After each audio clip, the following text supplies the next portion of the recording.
Welcome back, guys, to another episode here. What are we on? Episode 6, 7, something like that. I mean, we're finally catching track here, catching tread, finally hitting the ground running.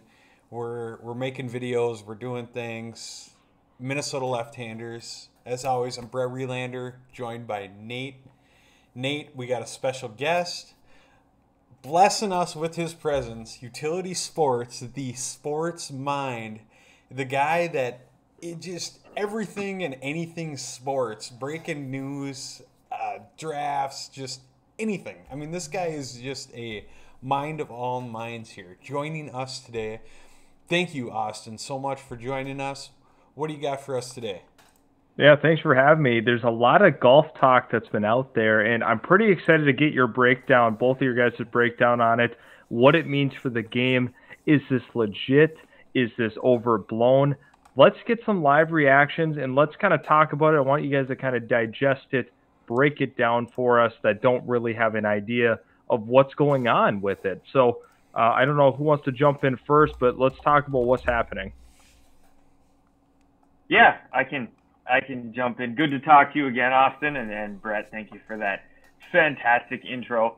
As we know, the Live Tour has thrown the golf world for a loop, and everyone's sort of having to respond to it. The PGA Tour made some released some pretty drastic changes today. Well, I suppose within the last maybe 48 hours.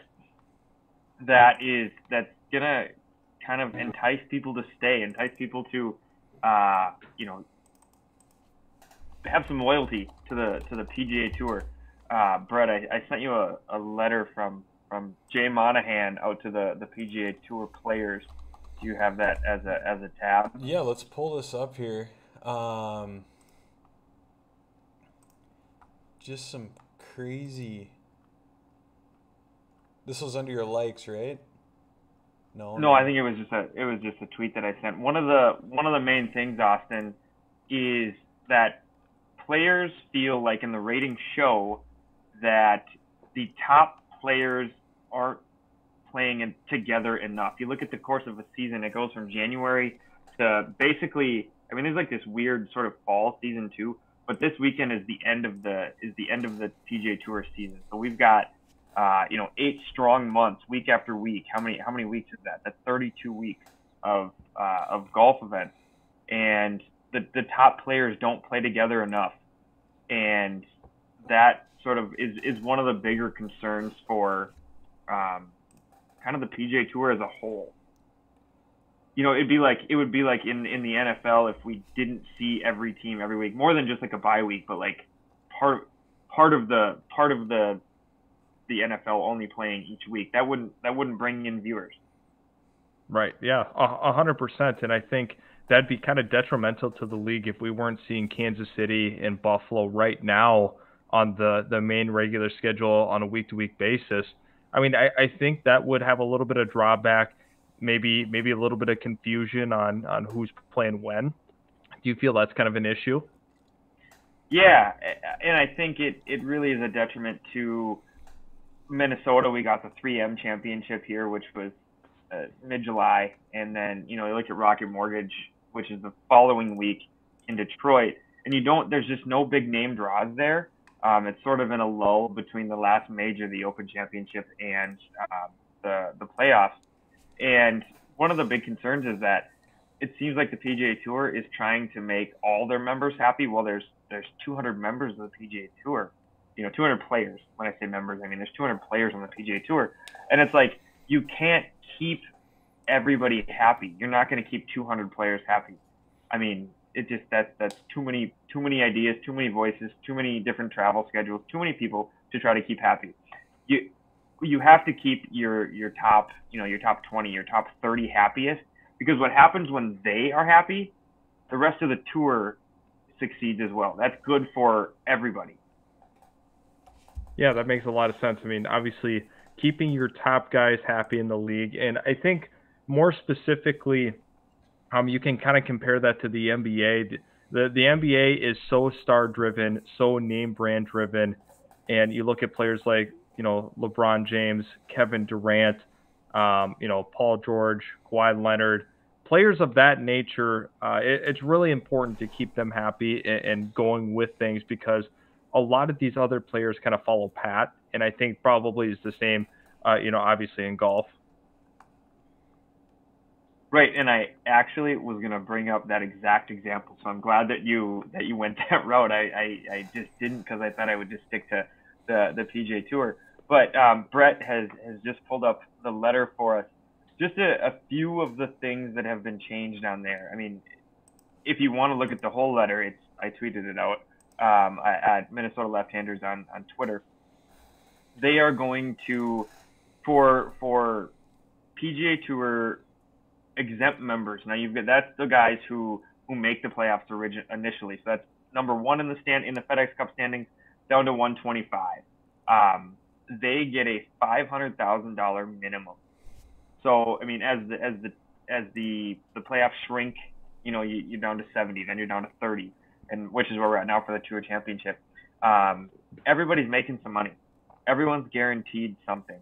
And for that next group, which is basically 126 to the bottom, they get $5,000 in travel, like a travel stipend, I guess would be the phrasing that they're using, to just kind of help with those costs, because they're not making every cut. They're not the big stars. They're not getting the advertising dollars.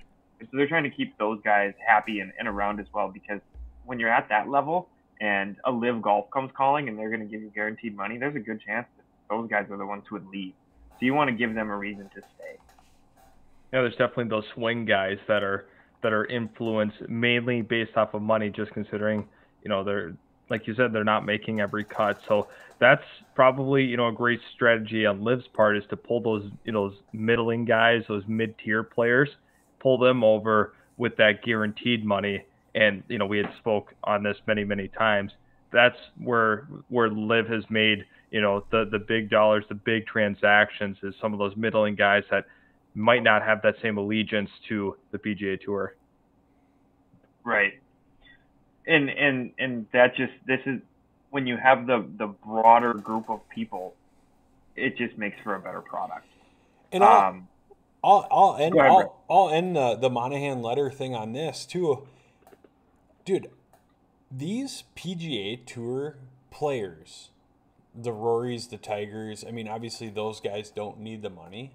But these guys that, the Will Zalatoris, the Xander Schauffele, the Patrick Cantley, these guys that are not these huge names that have made their money with sponsors, should have a huge thank you for the guys like Phil DeChambeau, Larry Westwood, some of these other big names that have left. Cameron Smith's going to be leaving. You know what I mean? Some of these other big names should be thanking these guys, because look at what they've turned the PGA Tour into. I mean, these guys taking this leap of faith. I mean, granted, they're getting paid millions and millions of dollars, an unfathomable amount of money that we can't even think about.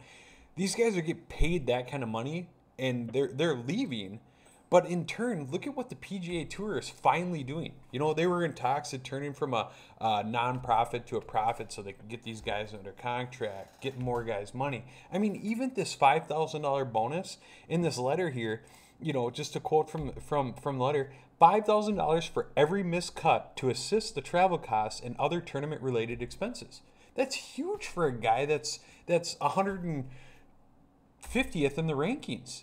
This is a guy that's trying to make it through life as a pro golfer that just needs some help to make it to the next freaking tournament, And so you and I, Brett, went to the 3M Championship, and we watched Austin Smotherman. We watched Matthias Schwab. We watched Cole Hammer. We watched. I already forgot about these guys.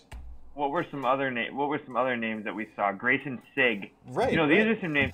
This is that 126 to 150 where that $5,000 does make the difference. So yeah, that's a really important chunk of change for them. So there was. Go ahead. Oh, sorry. Go ahead. I was just gonna say that there was one other piece of news that came out yesterday. Kind of switch gears away from the Monahan letter, but Tiger and Rory released a hype video related to their new venture, their new sort of, hook something that's gonna bring golf to the masses, gonna try to increase ratings, and gonna try to build some excitement around it again. Brett, you've got that hype video up. I think it's about a minute long. I don't think you two have seen it yet. I'm excited to hear your initial reactions to it. Okay, just a pre-reaction. Okay, a hype video for me is like the match, okay? Tiger Woods, Phil Mickelson making bets, okay? Or Capital One's thing of, Aaron Rodgers, Tom Brady, all those guys doing their thing. That gets me hyped up about golf. You know what I mean? Because the Tiger Woods is gone. The last kind of stir we had from that was the Jordan Spieth. So Rory, I mean, the golden child, and Tiger Woods, the old wise man. I mean, what do you think about this, Austin? Before we play the video. Yeah, I mean, honestly, I'm still pretty hyped because I think anytime you attach Tiger to anything, regardless of where he's at now, there's buzz, there's draw, whether it's his personal life, whether it's him on the course. His name is so polarizing still at his current age and performance level. I still go to that. I know, like, he's built the biggest brand we've ever seen in golf, not close, in my opinion, just with how well him and his team have branded himself. So that's why I think there's a lot of value in it, in my opinion. I completely agree.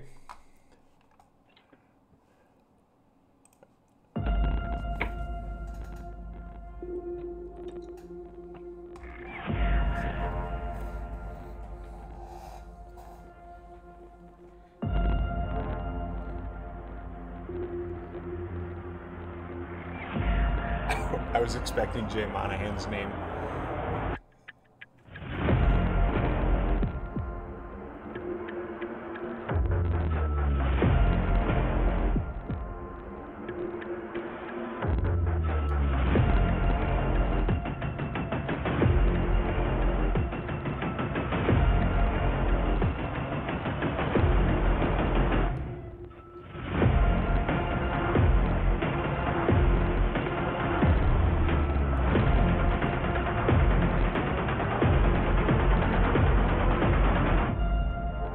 What, dude? 3v3? So, I my need question more. to you Is this a after best watching ball? that- Is this a scramble? What is this? So that's the question. What is it? I have no idea what it even is. Like, that's my problem with the video right there, is I don't know what it even is. It's by design. It's by design, exactly. Yep. Because they know people like us are going to be sitting here drinking a beer and asking, what does that mean? And this is kind of like when you get to the end of the book and it's open for interpretation. I think that is very, very similar because it builds so much buzz and anticipation for that next book, that next episode. That's why every popular TV series ever leaves off with a cliffhanger. And that's Yep. exactly what they're doing. So here's my thought, and there's an interesting twist to this. There used to be a show on the Golf Channel called The Big Break, and it was sort of a reality Tony show where they would bring Finau, up. let's go. Do you remember The Big Break? Yeah. That's where Tony So- Finau got his big start, wasn't it? He may have. I guess I don't know. It's possible because there were some pros that came out of it. It was like a reality show where there would be like these competitions. They would have like a pane of glass, right? And you'd have to like hit a 3-iron into it, like these stinger 3-irons into this pane of glass. Or they'd have like chip offs, like sudden death chip offs, and whoever was the closest would like get voted off the island or like whatever it was. So I'm wondering if it's going to be that, and here's sort of the ironic twist. In the early 2000s, there was an event called the Shark Shootout, hosted by Greg Norman, where it was golf events that like a scramble or a best ball or something like that, and it was actual team events, and they was shortened, and so it kind of makes me think that it's something similar to that, and the irony is just that Greg Norman did it first, and now he's at Liv. And it just feels like I hope that they recognize the irony there. New face of the PGA 3v3. We need 2 captains. One has to be John Daly, dude. I'm telling you, John Daly is bringing the PGA Tour back on the map, dude. He's going to be smoking heaters, just dropping Diet Cokes, just barefooted out on the course, and everyone's going to be just Happy Gilmore all over this guy. And then you got the Golden Child and Tiger Woods on the other side. John Daly's just going to be bringing these scrappers with him and just pounding beers and Diet Cokes and cigarettes and just winning it all. I'm in. Live tournament, gone. Not even faded memory. It sounds like it's a primetime thing. It's something that's supposed to happen at night. You know. Yes, Nate. I'm glad you brought that up because I was going to just interject here, but the nighttime element is really interesting to me. How are they going to make that work? Yeah, I think that's going to be. They've done events in the past where they brought big like stadium lights into the golf course and did a round of golf under the light. So like they could do something like that too. I don't know if they're going to have like some audience, some like live in-person audience. If it's going to be like that or if it's going to be like a crowd like you normally see at a golf tournament. I don't know, but it's definitely interesting. I want the legend of Bagger Vance. I want cars, headlights, everything on the course. Last hole. Now my question is, how loose are they going to get with some of this? What does the golf etiquette look like? Is it going to be a little bit more hyped up and everything, like the crowd's getting into it? You know, I'm kind of curious if some of those norms are thrown out the window because they're pulling out all the stops. Maybe that means certain golf etiquette's thrown out the window for now. Oh, and much like we have with the mats, where they're like those matches that they've had, you know, with Steph Curry and like Brett, you mentioned, where they're mic'd up, so we get to hear some of the trash talking, but maybe two, like a lot more like player caddy conversations about like what shot do I hit here, because like golf people love that, and I think if you could bring in more people with some of the trash talk, I think that would be kind of a cool aspect as well. Let me ask you this. I'm not, I guess, not close enough in golf or follow golf, you know, enough to really make this distinguish or this statement. But do you think that like on the course, golfers like are doing side bets outside of Can I pause for just a second here? What? Did you just put a golf glove on? No, I don't golf. That is getting clipped later for TikTok. What do you? You know, me not being a big golf fan or anything like that. Would you say that these guys are making side bets on the course, beside, you know, like without us knowing this stuff, like on the tee box, just going, I got a 100 spot, you know, farther drive than you know, like stuff like that. I'll pause and listen. It's funny you bring that up, because there was an article out a month ago, maybe 2 months ago, where Peter Costas, who used to like be a golf announcer, had on course mid-round live tournament bets with Phil Mickelson. You can search it. You can find the article. They had like hand signals, like the guy's gonna steal third base, about like, hey, do you want to bet on this? Yeah, and they would like signal to each other because he's up in the tower, you know, like by the green talking about it, and they would just signal to each other if they wanted to, you know, make a bet about whatever it was that they were betting. Like, you'll make this putt, you won't make this, but they had like hand signals and stuff. So yes, I do think it happens. I know it happens. There was an article about it. Nice. I love it. That's and of course you bring up Phil's name in gambling, right? Of course. Yeah, big surprise. No wonder the guy needed to go get $200 million from LIV. He's got some debts to pay off. Otherwise he's gonna lose his big toe. The next thing, any final thoughts on the hype video? No, let's move on. I think we've exhausted. Yeah, we could talk about that for hours, but what I want to know is it's Thursday, right? Everyone knows Thursday PGA Tour tournament, right? It's the first day of the last tournament of the year. It is. What do you know about it? here's well, honestly, not very much because I actually don't watch that much golf. Golf is boring. No.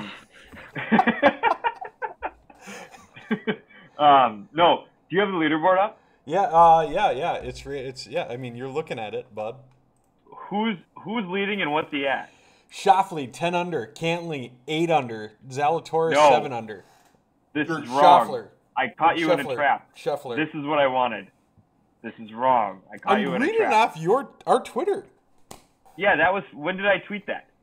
The 21st. Oh, dude, come on. Oh, you're killing me, Smalls. No. Hold on. I did it on purpose. No, Scotty is winning. No. I know this.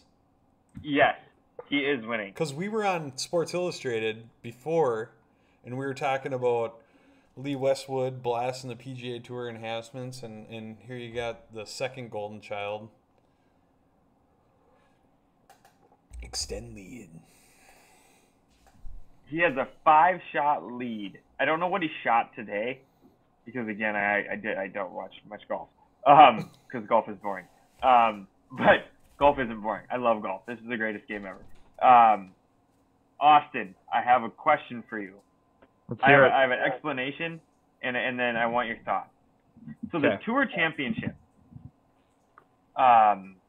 it's sort of the culmination. It's the end. The playoffs are down to the top 30 players. But they don't start with an even playing field. Because Scotty Scheffler's in first, like heading into the last week, he starts the day. He starts the tournament at 10 under par. And then, I think second place started at 8 under par. Third place started at 7 under par. Down to 30th place, which started at even, if that makes sense. So incrementally down to even. Yep, I understand that. Yep. So there's like a breakdown. So before play even started, Scotty Scheffler had an advantage over everybody. Yep, that makes sense. Okay. How does that make you feel? Terrible. Yeah, so interesting that you bring that up, because I had somewhat of an understanding before we came into this episode about that. Now, okay, I see what they're trying to do. Basically, you're trying to equate regular season play to make that a bye, which I think, in my opinion, is a must-have, because what does the regular season matter at that point if you aren't given an advantage once you get to postseason play? So I understand where that comes into play. But it also, you're giving the best guy that many strokes ahead of the worst guys, essentially making that nearly impossible for them to go and win, correct? I mean, generally speaking, is that, what do the numbers look like with that? Right. The guy who starts at even has a 10-shot disadvantage right out of the gate. Correct. Right, which is crazy, it's undoable for those guys. But in that same breath, just be better in the regular season and you won't have that big of a problem. So it's a very complicated subject. I'm sure that's constantly tossed around the golf community about going back and forth on how they should structure it. But to me, it makes sense why they have to do it. Yes, I would counter with this. Okay, I'm looking back at that screenshot that Brett had on the screen earlier, and Adam Scott is a guy who's starting at even par, so he's starting 10 shots back. Last week, I think he top 10. He played well. The week before, he started playing well, and even the week before that, he was, he was starting to get hot at the right time, if that makes sense, right? He was starting to win. Peaking I don't know that he won, but he started scoring better. He started placing better in the weeks leading up to the playoffs, which is what you want. And that's a good thing. But now he doesn't have a chance to win, like you're just pouring water all over his momentum. You know what I mean? Like it feels like a guy who sneaks in should still have a chance to win the Tour Championship. He shouldn't be like, I'm playing good, bam, roadblock, 10 shots disadvantage. I agree. I agree. Now that you kind of put it in that light, now what is your alternative, suggestion to make that a little more conducive for those guys that, come in much lower and so many strokes behind? Complete overhaul. Overhaul of the system. I think the playoffs should almost be a match play bracket, which is again, it's a whole complete overhaul of the system. I get that, but it would almost look like March Madness, and where it would start with 64 or whatever number they decide, and it would just shrink down round by round until you have your championship match. I love that, actually. I love the sound of that. Yeah, I mean, sign me up, dude. You better coordinate that. Because then Scheffler at number 1 still gets his advantage, at least early, right? He plays the worst guy to start, and then it gets incrementally harder as he continues to win. That makes way more sense to do it that way. But I don't know, just an idea. That's why when you ask me that question, my answer is just simply complete overhaul. Right, yeah. I mean, I would much rather have that than how it's currently structured. And yeah. I believe that after this year, you guys, there is gonna be a significant change to the PGA Tour setup. I mean, I honestly think, aside from the majors, I think we all can agree that the PGA Tour is lacking. I mean, it's been the same for the last 50 years, 60 years. You know what I mean? Right. And a deeper dive into that letter that we talked about earlier shows where some of those changes are. So you're spot on. It is happening. And you can thank Ricky Fowler for showing up in the Nissan with the flannels and making sure golf stuff happens. You know what I mean? That stuff just needs to happen. It's golf. Is that glove still in your hand? Oh, this thing? Oh, I don't know. I don't know this whole thing? Yeah. Take this bad boy off. Believe it or not, audience, that guy Brett definitely wears that to work every single day. Hey, real quick, without getting too deep into it, Nate, I shot a 47 today, 18 par. Let's go. Nice. On in two, dude. On in two, and I had an audience. Oh, but then you 3-putted. Okay. Sorry to pour water on your I mean, fire are there. you like Mr. Negative right now? That's a big green. That is a big green. It's a very difficult green. There's a lot of structure. Okay, now tell me about your round. Championship's coming up here. So just score. I mean, we don't need the breakdown. We only got about 5 minutes left here, so. Yeah, no, I'm not going to go nuts here. Shane Bacon, who is a big golf reporter, he's got his own podcast and some things. He'll generally post a psycho scorecard, is what he calls it. Someone from one of the tours or whatever, whose scores were all over the map. Like, they shot well. Rory McIlroy today, actually, if you go to his card, it would be a psycho scorecard. He had birdies, he had pars, he had eagles. It was just kind of all over the map. Triple bogey. That was me today. I was on 8 of the holes. I was 1 over par. And then I had a triple. So I shot a 40. It was crazy, man. But that's what that front nine can do. Front nine's tough. Yes, I agree. All right, switching to fantasy football here quick before we run out of time. You got your fantasy draft this weekend. I got mine on Saturday. Pebble Creek. We're live. I don't know what pick I'm going to have. We draw our picks 10 minutes before the draft. What pick do you have coming up this weekend? Oh, see, I'm not sure I like that. I like knowing. I've known for a week what pick I have. Nope. I hate it. And I do need your advice. And I love having Austin this guy up here. Yep, this guy up here. I trust him. Well, just look at him. He looks like a guy who knows what he's talking about. He's got 14,000 subscribers. Of course he does. I have the 9th pick. I have the 9th pick in my snake draft. Scoring is very standard. Oh my God, he has the best pick. You have the pick I want. Interesting, because I have no idea what to do. Yeah. Okay, so we're sitting at. So, and what was it again? How many teams in this? 12 teams, snake, just like a snake draft. Full point PPR? No PPR. No standard league. Wow. Holy moly. Old school. No, we are quite archaic. I've been in this league since 2006, and there have been almost no changes. Almost no changes. Wow, so standard scoring. It's been a while since I've heard. Most times it's half or full, but I like you guys going back to the roots of good ground and pound running backs.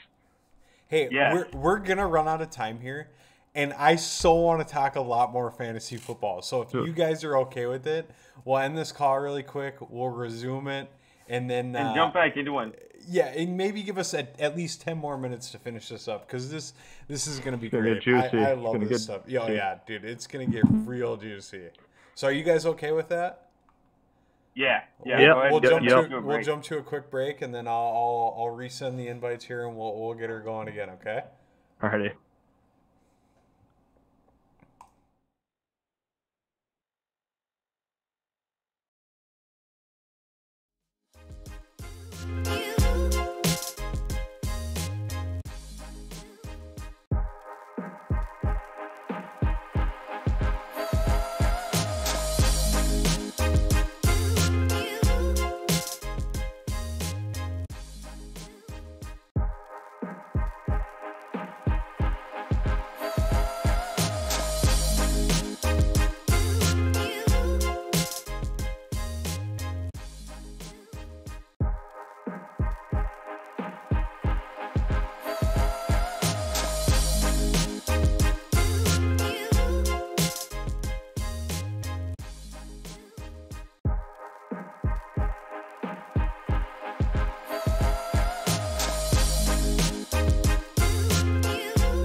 All right, and we are back.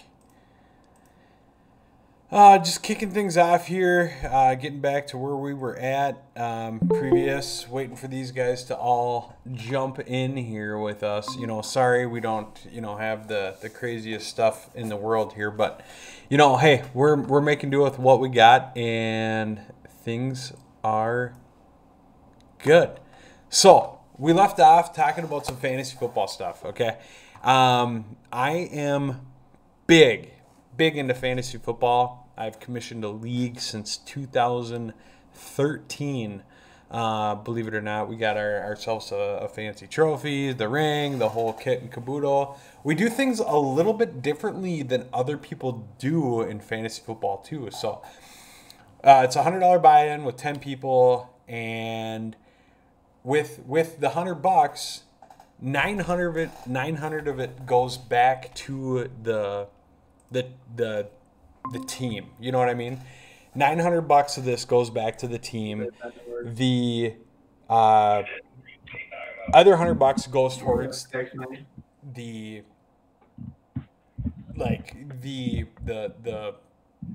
the whole league itself. So this week we're having our draft at Pebble Creek in Becker, Minnesota. We're all going to meet up. We got a big draft board, so the money goes towards that. Draft stickers. We got free beer, free appetizers, all this fun stuff. And we have this big offline draft. It's awesome. And with our offline draft, a couple of weird things that we do is at the very end of the year we have this playoff party, where right before the championship we all meet up and we have a poker tournament, so everyone has a chance at winning some money. Now, the money that gets funded into this poker party all comes from the draft and the season. So during the draft, anytime you go over the allotted time, which is 2 minutes per pick, if you take longer than 2 minutes to make your pick, it's $1. Any transaction you make throughout the season is 50 cents. So some of these guys put up, 40 transactions in a season between trades and pick up and drop and stuff like that. So it equates to about $200 for our draft. So at the very end of the year, if you don't win or you don't lose, you at least have a free buy-in to this big pot. So it's pretty exciting. So with draft season in the air, Austin here, Utility Sports, Nate has his upcoming draft coming. Mine's this weekend. We don't know our pick. Nate knows his pick, all that fun stuff. It's just a great conversation to have, because what better thing to talk about than fantasy football in the light of the preseason starting up here. Yeah, absolutely. So, Nate, let's get back to your question you had for me. Sitting at pick 9, a lot of things going on in your head right now. Where do I go? Some people love the idea of knowing their pick. Some people don't. It's a very divided community with that. So pick number 9 in a standard league. This is going to look a lot different than what me and Brett have been kind of prepping for so far. But I think if you're sitting at pick number 9, a big name you have to have on your board is Nick Chubb. The Cleveland Browns are going to be an extremely run-heavy offense, despite having 2 guys that are very, very capable starting running backs, Nick Chubb, obviously, and Kareem Hunt. There's a ton of speculation about Kareem Hunt being traded. Therefore, the workload is going to be going exclusively to Nick Chubb, and maybe their third-string running back, Dearness Johnson, might steal a couple of carries.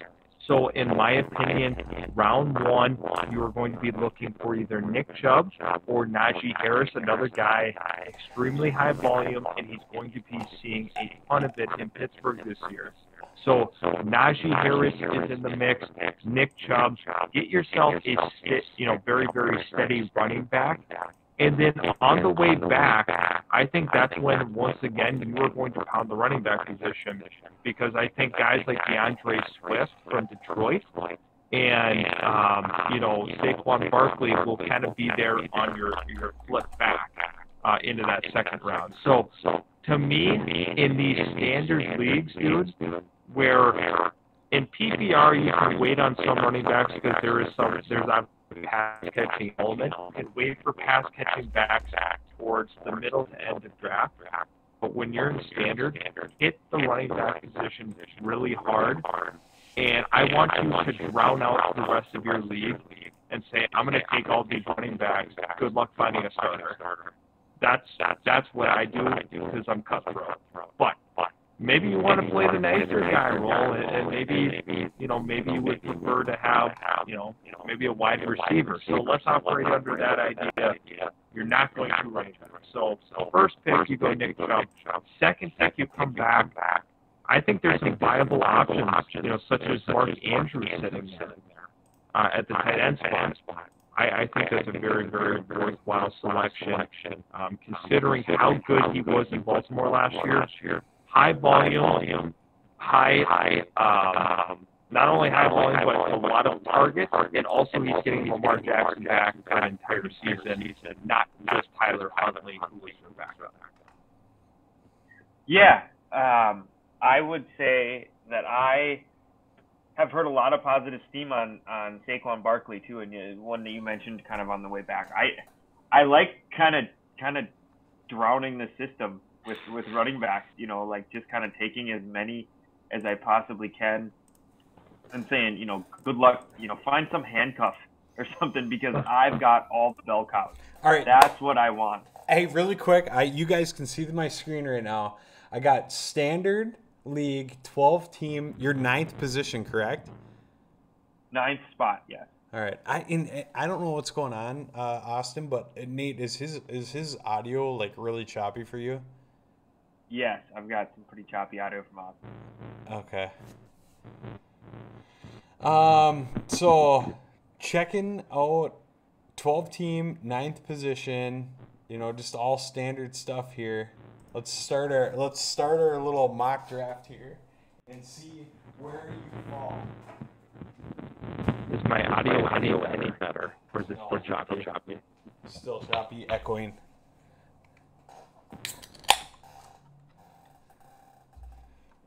All right, so Jonathan Taylor, Christian McCaffrey, Dalvin Cook, Joe Mixon, Justin Jefferson, all the guys to be expected to fall off the chart here.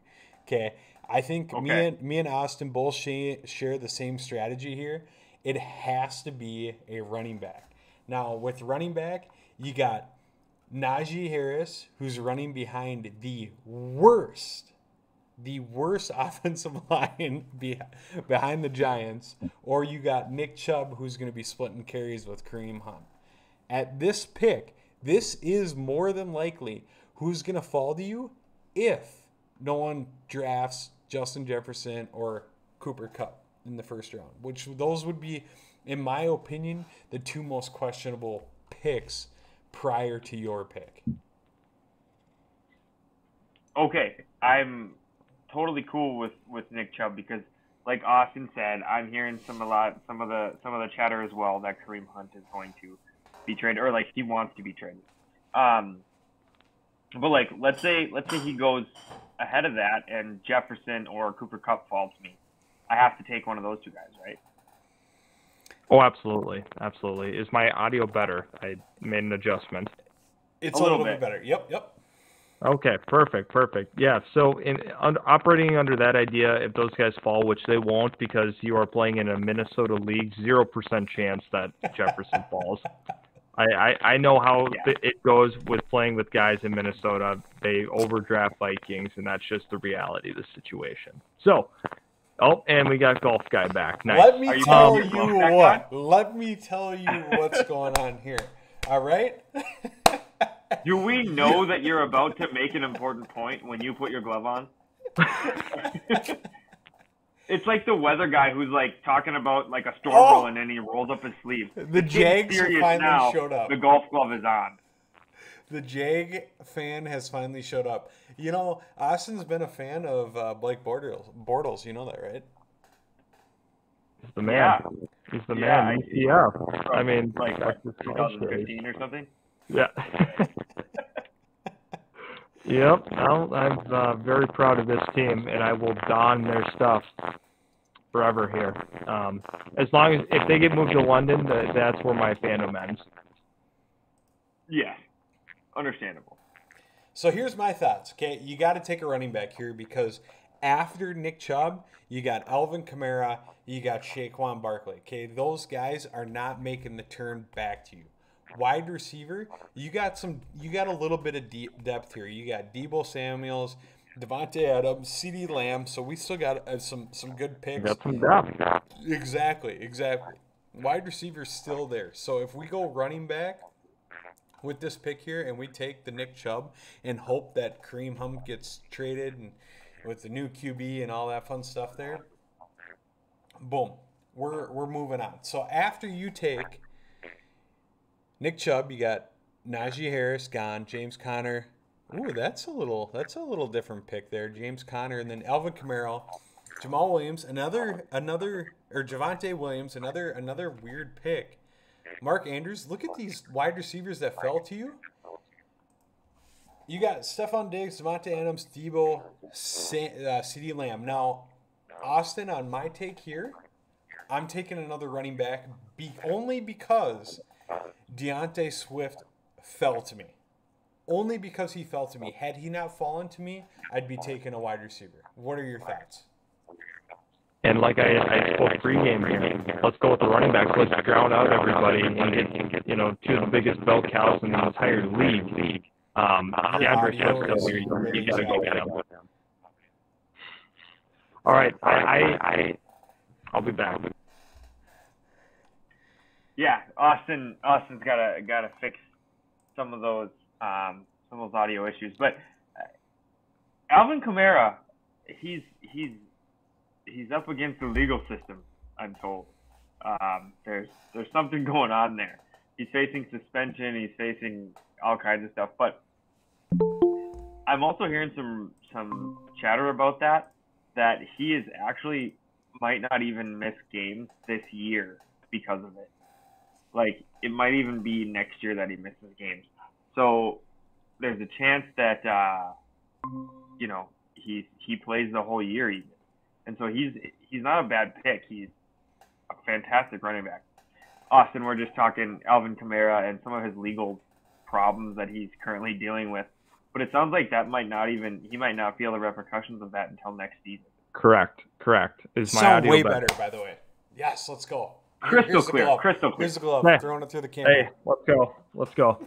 All right, so let's get down to business now that we got some clarity here. I really think going a running back makes a lot of sense. There's some wide receiver depth at this, should be some wide receiver depth at your next pick. You're not going to find the bell cow guys. Yes, I agree on the point. Kamara's legal stuff. I took him in my own league. So I have the utmost confidence he'll play all year. Hold on, back up. What are you guys talking about Kamara for? He's already taken. He was taken 12th pick of the first round. Right now we got. Right, we were just discussing that. Okay, we're talking yeah. right now. Are you taking DeAndre Swift as a running back, or are you switching over to wide receiver? So you got a number one, or are you talking? It's right now, in my opinion, is a pivotal pick in what you decide to do. What are you going to do? In my opinion, Brett Relander, I may reach a little bit and go Saquon Barkley. No. Out of here, dude. No. And Austin, tell me why no. Okay, so Saquon Barkley, here's where I struggle a little bit. Saquon Barkley is more injury prone than DeAndre Swift. I would say Saquon is a better overall talent. Injury concerns. Also, I'm curious if Daniel Jones is as brutal as he was last year. This offense was one of the worst offenses in the league, and I do have some questions about Brian Daboll's use of Saquon. If we look back when he was the offensive coordinator for the Buffalo Bills, he never produced a 1,000-yard rusher, not once. Now, granted, he had Zach Moss, Devin Singletary, and a multitude of other backs that were bad. But I think DeAndre Swift is going to be the engine behind this team. I would go him. I see the Saquon thing because there's going to be a ton of usage. However, I think it's more valuable in a PPR format where he's catching a lot of screens. That's just me, but I understand the rationale. Sure. Okay. I will definitely. We got the buy-in. I will keep this conversation in mind. You have my buy-in for sure.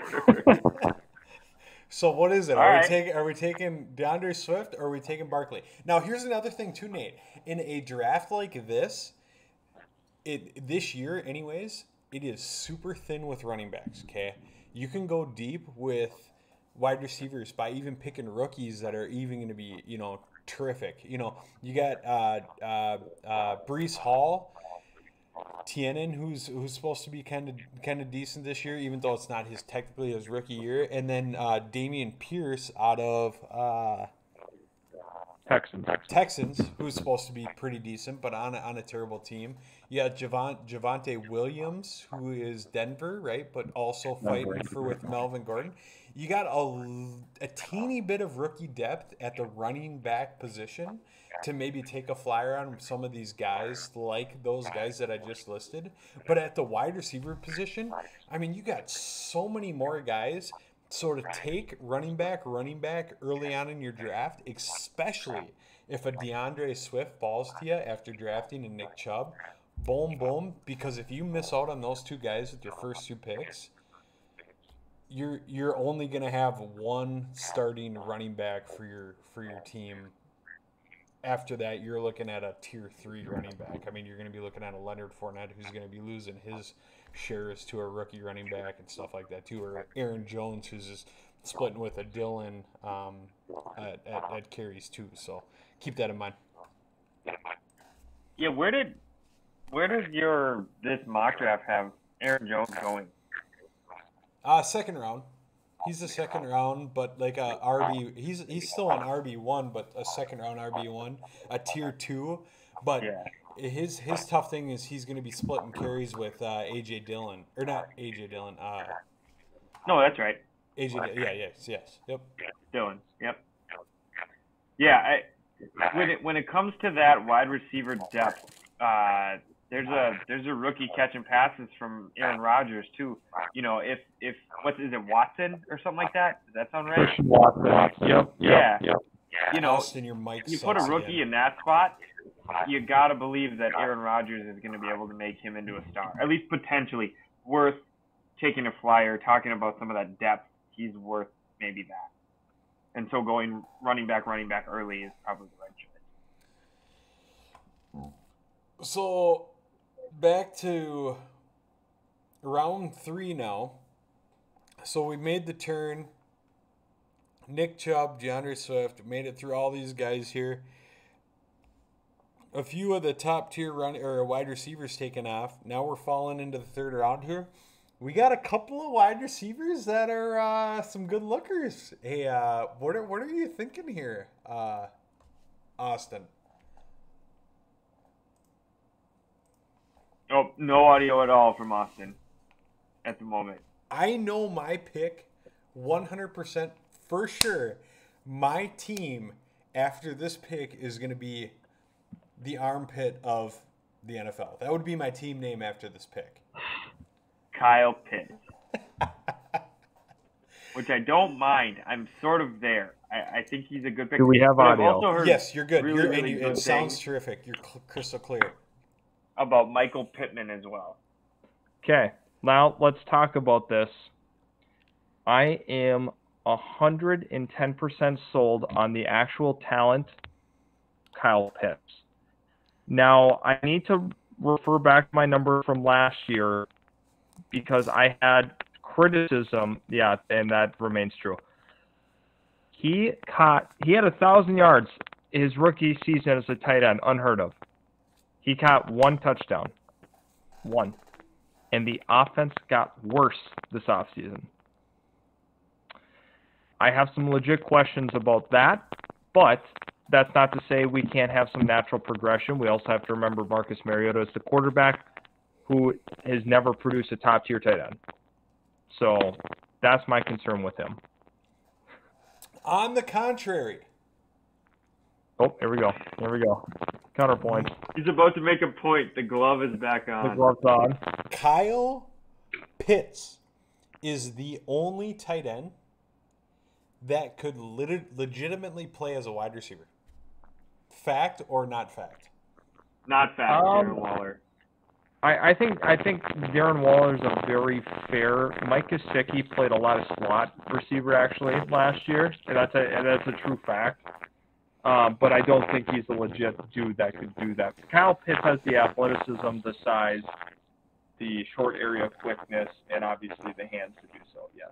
Kyle Pitts is the most athletic tight end in the league. Mark my words. Okay, you have Aaron Rodgers, Kirk Cousins, for Christ's sakes. Russell Wilson thrown to this guy.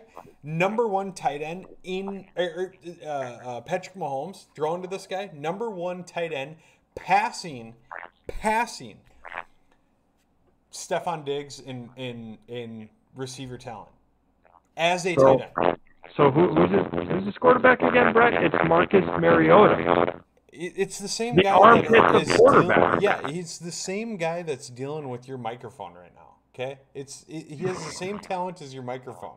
I understand that, but still, this guy has so much talent. He is a dual threat because not only is he a tight end, but he is a wide receiver. Let me ask you this, Nate. Let me ask you this. Name a wide receiver on the Falcons team. Roddy White. Incorrect. Julio Jones. Incorrect. I know that is my zero point. This guy, wide receivers. This guy is the Falcons. Okay, this guy is the Falcons. If Marcus Mariota needs to throw a ball, it is going to Kyle Pitts. No, he's high on my list.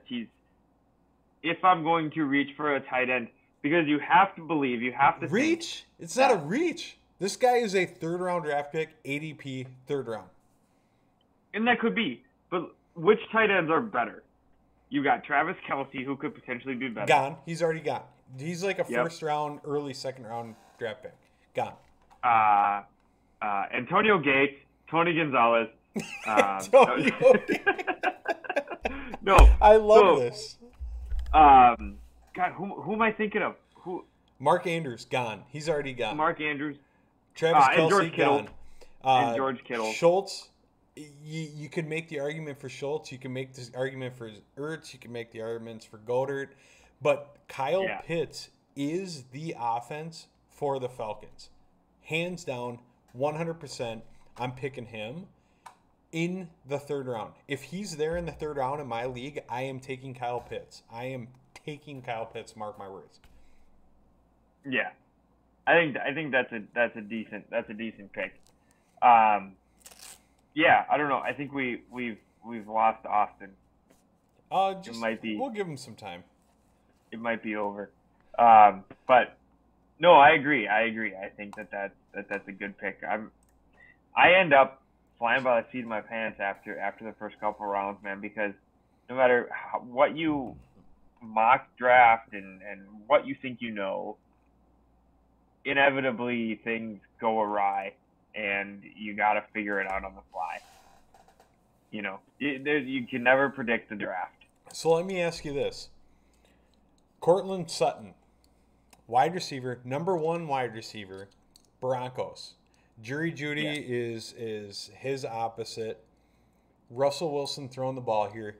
We're talking about a guy that had a very bright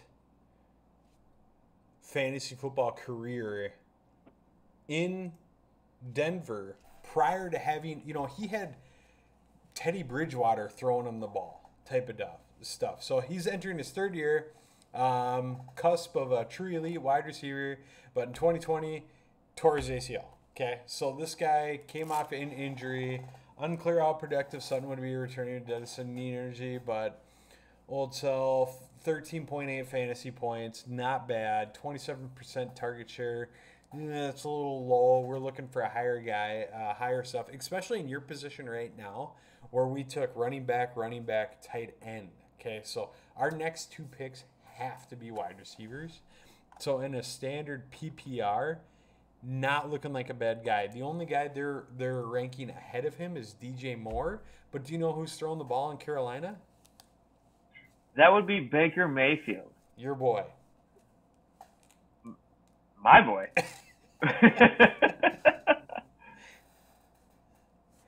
Yeah. No, so yeah. It's Mike Williams. You got Keenan Allen, who's going to be out and about. But here's the thing: we're making the pick. We got a long ways before you're picking again, so you better make sure whatever wide receiver you choose is going to be a number one wide receiver for you. Yeah, exactly. So what's your pick, bud? I think in this spot, I think it has to be Cortland Sutton. I love the pick. I'm not taking a fly on DJ Moore. Just being, I'm not a first year guy. Cortland Sutton's got a little bit more history. You're talking last year's stats. I don't know. It's going to be a toss up, but Russell Wilson loves to throw the ball, so I'm locked in at Cortland Sutton. I'm taking that pick with you. Yeah. So where does that leave? Is that 4 picks? Yep. So we're in the 5th round right now, and we need another wide receiver. Brandon Cooks. They got him rated top here, but the problem with Brandon Cooks is he's getting a little bit older. Okay. He's been around the league for, I don't know if you know, but he started his league out in With the Rams. Yep. And then he went and played with Tom Brady for a couple of years and then made his change. So he's 28 years old.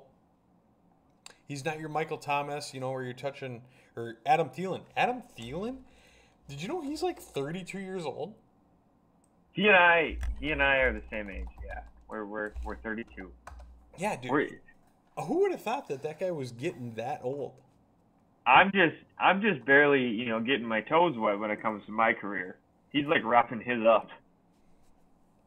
So Brandon Cooks, I don't know. I'm not high on him. Not a big flash guy for me. Gabriel Davis behind Stephon Diggs there. Allen Robinson. Everyone's been talking about this guy. There's a lot of hype behind Allen Robinson.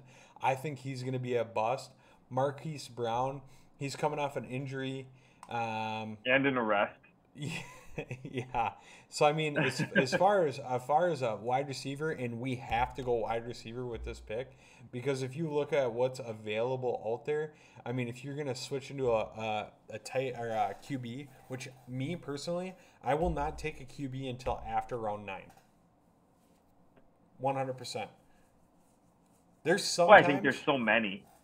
And I stream a QB unless you get the first top 3 QBs of the league, which is still a guess from the very beginning. It's one of those things where if you can just stream a QB who's gone up against a bad defense, you're going to be sitting in pretty good shape. So right here I think you're locking in at the experts agreed number here. Brandon Cooks, what do you think? I think that's probably best. We're going to make it all the way through a draft here for you. Oh, I don't think we have time for that. All right, let's auto draft the rest of this and see what kind of grade we get for your team here. All right. Yeah. Because those first ones, we should come back with it in the next episode with a recap of how my draft went. C+. Hey, look at who your QB ended up being. Yeah, I don't mind that at all. Joe Burrow, Nick Chubb, DeAndre Swift, Cortland Sutton. I think you're a little weak on wide receiver here. Kyle Pitts, Jerry Jeudy. I don't like the stack here with Jerry Jeudy and Cortland Sutton. No, I don't like that either. Buffalo Bills defense, not bad. But let's look at your bench here. You got Kareem Hunt. Why are they stacking these guys? I don't understand that. I don't like that handcuff at all. No, Garrett Wilson with Michael Carter. I don't know. I just don't. I don't. And they've drafted you 2 QBs, so I don't see this as being a good draft for us. This would have to be one where we finish it out. But them first 2 running backs there, I love that. Nick Chubb, DeAndre Swift. I'm okay with that. That's a good building point. We just need to get a couple of rookies in here other than Sony Michel to really take this team off. So sleeper picks next podcast. And what really sticks out to me about this draft, and a pick that I love, is Rodrigo Blankenship. I mean, that matters. That matters so much to me. That is such a good pick right there. All right, buddy. Let's just pop up one more thing here, and I want you to bring us through this. What do we got going on September 17th? Yeah. As you're pulling that up, I got just one more thing I'd like to add as well. Follow, like, subscribe to our accounts. It really makes a difference. It really helps spread the word. We are available on Substack and Spotify as well. if you're watching this, if you're seeing this version with like the video, you're probably watching on YouTube, but we are available Spotify and Substack as well. Apple to come shortly. I'm working on that, so that's coming up next. But in addition to subscribing and following all of our accounts, come play in our events. This is what we're here for. I mean, we love doing this podcast conversation. It's awesome, and it's great to have Austin from a utility sports jump in with us as well. But this was sort of the genesis of this was in these events. And so September 17th, we have a lefty-righty 4-ball coming up. This is the Pinkies Up term for a best ball event. This is out in Annandale at Whispering Pines Golf Course. So join in with a buddy who is opposite-handed of you and come out and play. You can reach me at MNLefthanders@gmail.com to get signed up. If you're on the fence, know that we have payouts to first and second place and one random draw payout as well. Payouts will also include certain proxies, skins games, longest putt, closest to the pin, longest drive. All of those will be involved as well. So definitely come take a look at that. If that's something you're interested in. We're going to have more events too. So a follow on our social media will go a long way to keeping you connected with that. The flyer is on the screen. If you want to hit pause on us and scan that QR code to get signed up, that's great. Or again, email me at mnlefthanders@gmail.com. Yeah, it's going to be a great time. We're going to have all the proxy games too, the longest drive, longest putt, closest to the pin. I might have a putting contest, some skins games going on, buying mulligans. It's just going to be, if anything, it's just going to be a community of lefty righties getting together, having a good time, having a couple of beers, golfing on a Saturday. What do you think? Yeah, I mean, as much as we're Minnesota left-handers and there's a certain fondness for the lefty golfer around here, as I am one. I think these are events for everybody. We want to build the golf community, give people a reason to get together to play golf. Who doesn't want that, righty or lefty? I think that's always good. And so I can't take you seriously when you put that glove on. Again, give us a follow and reach Get out there and hit some freaking balls, right? Let's go. Let's do it. Absolutely. Awesome. Well, hey, Nate, I appreciate your time. As always, this has been a great time. I love doing this. I can do this every day. Getting on here, talking with my best bud, just shooting the stuff. And you guys, I don't know if anyone understands this, but we're doing this 100% completely live, no editing.